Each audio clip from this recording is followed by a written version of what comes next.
आप सबको नमस्कार।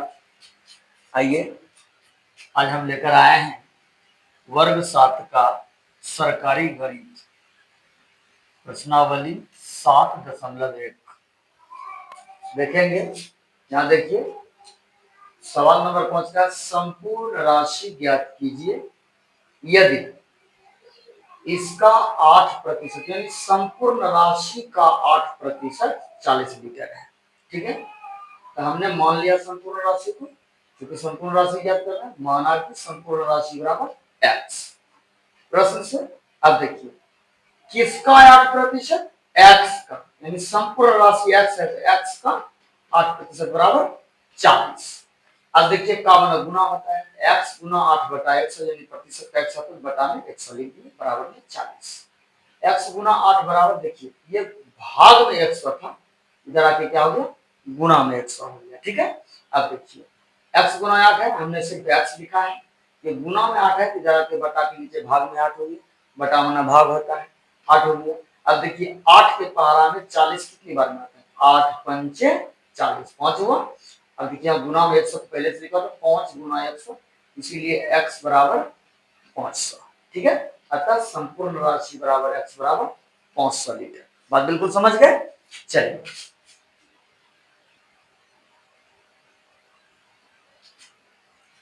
अब मैं आगे आपको 6 नंबर का यही वर्ग 7 का सरकारी गणित प्रश्नावली 7.1 का सवाल नंबर 6 का मैं बताने जा रहा हूं। दिए गए प्रतिशतों को साधारण व दशमलव भिन्नों में बदलो और अपने उत्तर को सरलतम रूप में लिखो, है ना।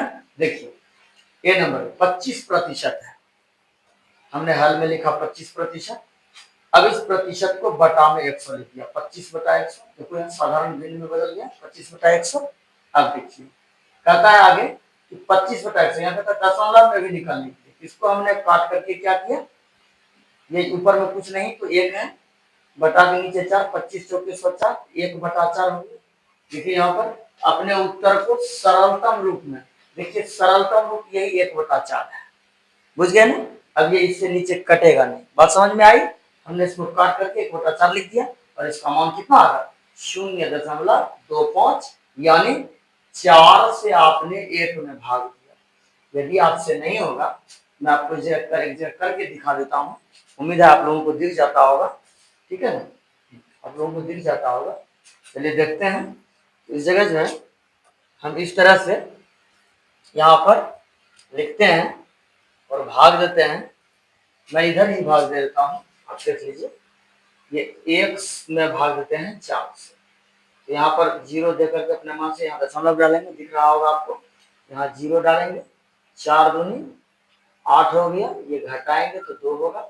अब अपने ये घट गया तो कट गया, अब अपने मन से यहाँ 1 शून्य डालेंगे, 4 पंचे 20, इस तरह से आपका यह डिवाइड 0.25 आ जाता है।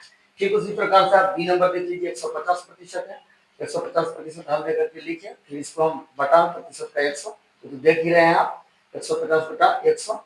हमने इन दोनों को काटा तो 50 तिया 150, 3, 50 दूनी 102, यानी आप इन दोनों का पहले 100 और 150 का महत्तम समापवर्तक, यदि ऐसे काटने नहीं आता है तो महत्तम समापवर्तक निकाल लेंगे। महत्तम आएगा इसका 50, 50 से दोनों संख्या भाग देंगे, 50 तिया 150 यानी 150, 50 दूनी 100 यानी 2, 3/2, 3/2, ये सरलतम भिन्न हो गया, एक देखिए सरलतम रूप है, ये हो गया।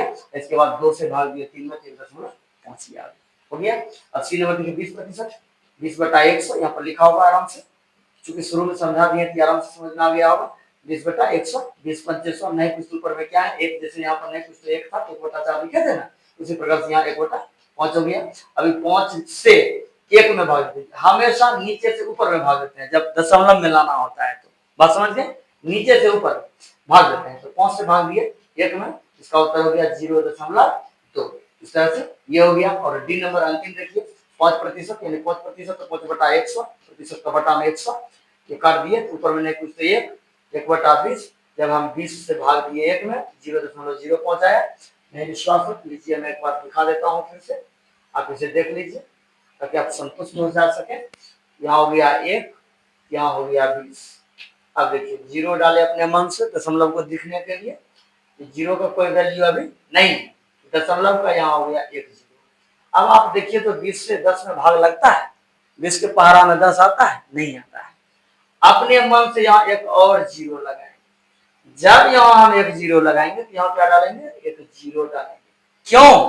क्योंकि यहाँ पर अभी एक भी डिवाइड नहीं हुआ है, इसलिए यहाँ पर भी एक जीरो लगेगा, चूंकि यहाँ पर डाले हैं जीरो, इसलिए ये दशमलव का ये जीरो तो है ही पहले से। अब देखिए तो 20 पंचे 100, आराम से कट गया ना, ये हो गया आपका 0.5, इस तरीके से, ये इस तरीके से, ये इस तरीके से हो गया। कहीं कोई दिक्कत नहीं है? अगर समझ में हो सकता है कि कोई सवाल में नहीं आएगा तो आप कमेंट करके हमें पूछिएगा और मैं आपको बता दूंगा। तब तक के लिए नमस्कार।